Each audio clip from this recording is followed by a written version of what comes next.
মদিনার সবচাইতে গরিব সাহাবী বেলাল রাদিয়াল্লাহু তাআলা আনহু লজ্জাস্থান ঢাকার জন্য শুধু একটা জামা ছিল, গায়ে দেওয়ার মতো কোনো জামা নাই।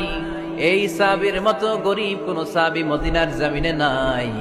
এই বেলাল রাদিয়াল্লাহু তাআলা আনহুকে বিশ্বনবী ডেকে বললেন, ইয়া বেলাল আনফিক ইয়া বেলাল লা তাখশা মিন যিল আরশি ইকলালা। ও বেলাল, আল্লাহর রাস্তায় দান করো, কারণ আমার আল্লাহর ধনভাণ্ডারের কমতি নাই। সাইয়েদনা বেলাল রাদিয়াল্লাহু তাআলা আনহু সবচেয়ে গরিব। শুনতেছেন, বুঝতেছেন? সবচেয়ে গরিব। ডাউন পার্টটা ঢাকার মতো একটা গার্মেন্ট ছিল, একটা কাপড়, এটা পেঁচায় আসতো, নামাজ পড়তো।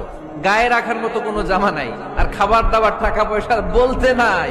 ওই সাহাবীরে বিষ্ণু ইসলাম বললেন, আনফিক বেলাল, বেলাল তুমিও দান করো, তুমিও দাও, দানের হাতকে প্রশস্ত করে দাও।